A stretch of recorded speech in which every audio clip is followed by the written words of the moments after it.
Hello，大家好，好歡迎大家翻到嚟洪師傅星光頻道嘅談期感謝。咁樣呢，就我哋今日好高興請到我哋今日嘅女主角就係嘉嘉老師，就係補習天后，我哋嘅補習天后。咁樣呢，就想分享佢個 case 咧係點樣呢？咁其實開頭咧，阿嘉嘉老師咧就前一段時間啦，咁真係由佢自己親自講啦，就比較混滯嘅。但係咧，突然間就慢慢開始有個蛻變喎。咁不如我交個時間俾嘉嘉老師啊。好，大家好。咁就咁樣嘅，咁我就其實之前我都上過嚟嘅啦。咁今次就再上嚟，再感謝翻洪師傅啦。咁就咁嘅。咁咧我咧就有個單位，即係我同我老公咧就諗住就啲小朋友就諗住搬出去第二度住。咁首先第一件事就賣樓啦。咁賣樓嘅時候，咁我哋就揾樓下附近嗰啲大型嗰啲經紀行就即係放手啦。咁呢度其一啦。咁我哋諗住樓下嗰啲即係嗰啲乜嘢中咩啊地產啊，嗰啲美咩地產嗰啲夠晒大間又夠晒多分店，諗住應該好快脆可以幫我哋揾到人買咗我哋層樓。明白，可以放到盤係咪啊？咁我哋咧有一次咧好得意，咁我哋上網諗住睇除咗睇人哋啲買賣價之外咧，就咁啱咧又見到，咦有張相咁熟口面嘅，咁似我屋企個廳嘅，跟住撳入去睇下，咦唔係喎，真係自己間屋嚟嘅喎，但係望一望個價錢，咦點解平幾十萬嘅咧？咁我哋就打電話去問個地產，咦了解下係唔係有問題咧？中間有啲咩事咧？咁佢就同我哋講話你哋要跟住減，即係要我哋跟住佢寫嗰個價去減。跟住我話吓，但係我哋意向唔係諗住賣呢個價錢噶喎。跟住佢話咁如果你唔減嘅話，咁我哋好難推噶喎。咁我哋唔推噶咯。即係要挾翻我哋轉頭。咁啊，我哋差都係啊。跟住我哋就諗住，唉，算啦吓。你唔推，我哋諗住睇一睇，等下第二間嗰啲啦，睇下其他啦。咁啊，係繼續喺度等啦。咁跟住咧之後咧就咁啱就有機會上嚟揾阿洪師傅啦。咁我又講咗呢樣嘢俾佢聽啦。咁跟住佢就同我講就話唔好揾啲咁大間嘅，同埋就嗌我唔好咁心急，就等下先。咁我咧就真係等啦。又放啲風俾啲唔係喺樓下附近噶啦，係真係啲細細間啊，嗰啲冇乜名氣嗰啲細細間嘅地產啦。咁咧又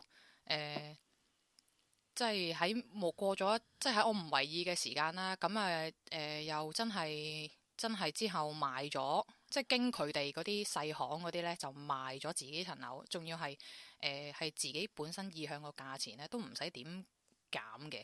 就真係幫我哋就買咗層樓啦。咁好啦，咁買一層樓嘅時候咧，就諗住咁先至可以去買樓嘛。係咁好啦，咁一買係嘛？咁諗住跟住好啦。咁咧跟住喺呢個時候咧，即係我講嘢講到翻轉頭添，因為其實我其實呢一度係其中一個啦，一個過程啦。咁另外咧喺未見洪師傅之前咧，即係我哋喺度等賣同埋等賣嘅時候呢，咁頭先講咗我等賣啦。咁好啦，跟住我又講一個喺未見洪師傅之前呢，就想去睇下樓啊，諗住買樓嘅過程啦。咁呢又係揾一個中咩地產嘅人幫我哋啦。咁佢太多分店啦。其實係咪呢個話大公司未必好嘅？有時真係係啊，即係佢即係可能佢真係遍佈港九，諗住佢哋食硬我哋嗰啲啦。咁好啦，跟住我哋就係見到佢網上面嗰啲職員 post 咗啲呢個單位睇落個銀碼好似都 OK 可以接受喎，同埋寫落個字眼呢，即係我哋見到咦中層銀碼又 OK， 諗住上去睇下啦。咁好啦，到睇樓當日呢，個職員就搞笑啦。我唔知啦，咁啱咁巧啦，可能真係佢又自己跌咗張紙，咁我睇到，咦點解啲單位個 number 佢明明即係我知道啦，即係嗰個屋苑呢，最高都係得10幾樓嘅啫。咁呢，佢都真係帶我哋10幾樓嘅。咁但係呢，就以我所知自己知呢，就係頂樓嚟嘅。咁嗱，即係我同我先生自己諗住就係頂樓同底層呢，我哋係一一開始就謝絕咗，唔會要噶啦。嗯，即係呢個係我哋最基本睇樓要求啦。咁但係即係嗰個地產咧都仲帶我哋睇頂樓。點解我哋唔揀頂樓咧？因為啲老人家話曬咧，曬到間屋好興嘅。係咪即係西斜嗰啲啊？唔一定西斜㗎，因為你等樓係天棚咧，哦個天棚個頂咧會曬到層樓好興，夜晚咧就興翻入屋嘅。哦，明白明白。咁如果你話最底層仲衰添，即係實會爆渠啊，就嗰啲咩湧晒入屋㗎啦。係啊係啊。咁變咗呢啲單位，我哋即係如果得嘅話，梗係唔揀啦。咁我哋之前就已經同個地產講到明，點知佢真係帶我哋睇呢啲。咁我哋仲要，咁我諗住唔知係我哋言語溝通出咗問題，諗住問下啦。咦，點解你會帶我哋睇呢個10幾樓嘅頂層單位嘅？跟住佢話10幾樓係中層嚟㗎咯。跟住我話中層，但係呢個屋苑最高嗰層就係嗰個10幾樓喎。跟住佢話，如果以一般正常樓層嚟計30幾樓嘅話，10幾樓係叫中層啦。哦，佢即係玩食字嗰啲係嘛？係啊，我心諗你攞第2等樓嚟講中層，但係你又帶我睇呢等樓嘅頂樓，同我講話係中層，唉，咁都算啦。咁即係好蠱惑嗰啲啦。係啦，咁跟住佢見我哋識穿咗佢呢一個啦，就話同區另外咧有個又平少少嘅，問我哋有冇興趣睇。咁我話平嘅話都會有興趣睇下嘅，但係好特別嘅。咁佢話人哋對方業主咧就要見到你肯開票，即係有票咧，咁見到你有誠意啦，先至打開道門俾你入嚟睇嘅。咁我哋就拗晒頭，點解咁特別嘅咧？即係平時都不嬲都冇呢啲嘢嘅。咁跟住咧，我哋就問佢，仲要咁平？我就問咗佢個地產經紀幾次，我話點解會咁平嘅咧？又會冇人買嘅咧？係咧。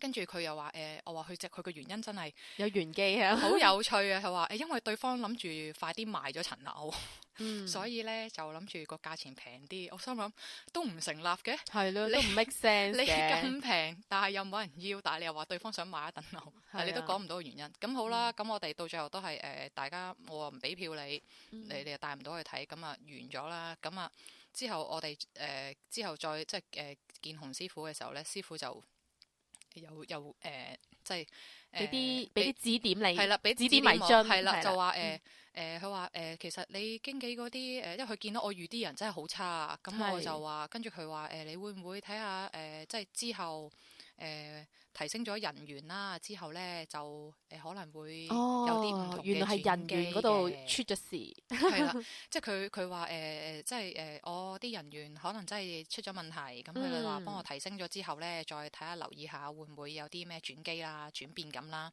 咁又真係好得意喎！咁我哋賣嗰個。其實賣嗰個地產嗰個，其實嗰個經紀咧，幫我哋賣咗層樓嘅咧，其實誤打誤撞咧，其實都係啲朋友介紹之下，我哋先至去嗰間地產度放盤嘅。咁啊呢度就其中一個玄機啦。咁啊另外第二個啦，到我哋買即係諗住買樓啦，咁啊又好得意喎！突然之間嘅喎，喺屋企人嘅朋友嘅朋友介紹之下，就介紹咗一個太太俾我哋識。咁個太太咧就專係做又係做地產買賣嗰啲啦。但佢係一個師奶仔嚟嘅喎。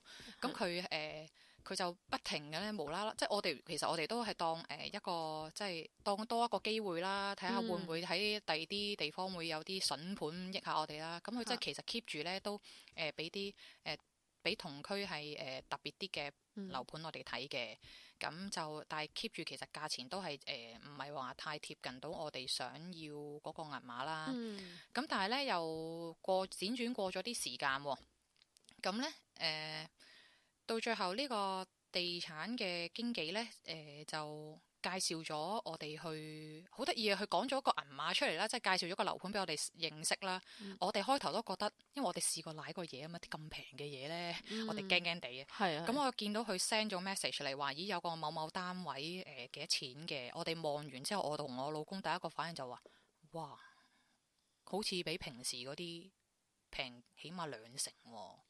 真係爭好遠。我同我老公講話，喂，上網 check 下係咪凶宅先啦。係啦，最擔心係呢樣嘢啫。係啊，因為咧好搞笑噶喎。咁我哋知道呢個識咗呢個地產經紀之後咧，我哋問翻佢點解之前嗰間嘢咧，有即係問佢有冇知道點解有一個單位要我哋收咗票，即係係啦，呢個我都覺得好奇怪啊。咁我哋問翻佢咧，佢先問翻我哋話，咦，乜嗰個地產冇話聲俾你哋聽咩？佢話係啊，因為佢帶你睇嗰個諗住嗰個單位隔離嗰個其實就係凶宅。即係佢想 sell 個凶宅隔離嘅所謂筍盤俾我哋，但係佢就唔話俾我哋聽。我明白，即係都有啲嘢噶啦，其實都聽得出，即係都估到係有啲嘢，但係冇諗過黑到咁噶嘛。即係你可能你個等樓可能係漏水啊，或者啲裝修特別舊啊嗰啲嘢啦。點知你真係隔離發生個事，咁我哋呢啲仲驚啦。係啊係。跟住佢即係 keep 住咁同我哋即係又彈咗啲好特平嘅樓盤俾我哋啦，咁我哋就猶豫咗，咦，其實都擺咗1個星期，好搞笑。跟住咧，佢 keep 住都係揾翻我哋，有冇興趣睇呢一個啊？佢話如果我哋去即係睇嘅話咧，其實都有可能有少量嘅空間，仲可以再傾嘅。咁我又好得意啦，即係因為我記得師傅講話唔好急啊嘛。咁我哋咧真係丟咗嗰個 message 喺度咧，成個星期。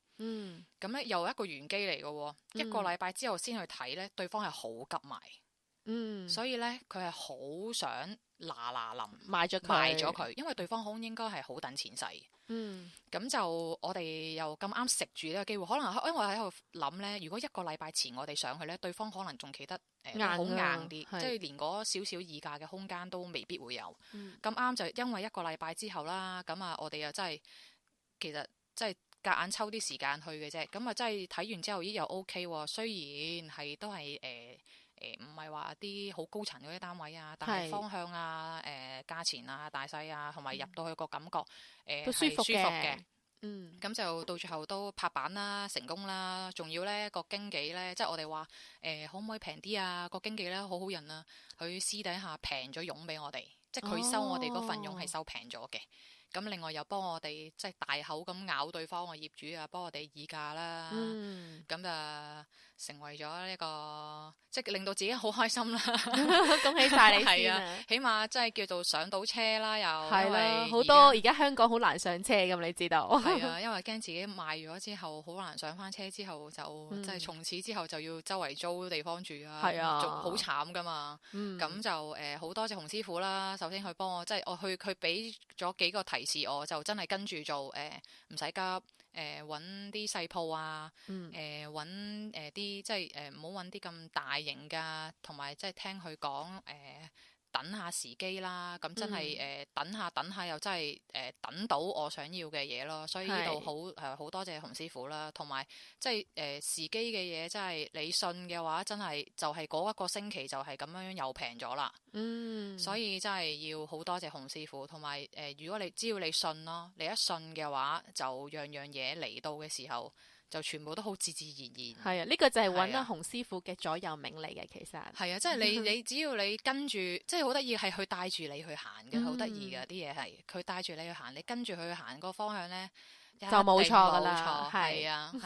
好，今日好多謝嘉嘉老師同我哋分享，佢終於揾到佢嘅安樂窩啦。咁都係好多香港人嘅夢想嚟嘅。咁今集節目時間差唔多啦，咁我哋下集再見，拜拜。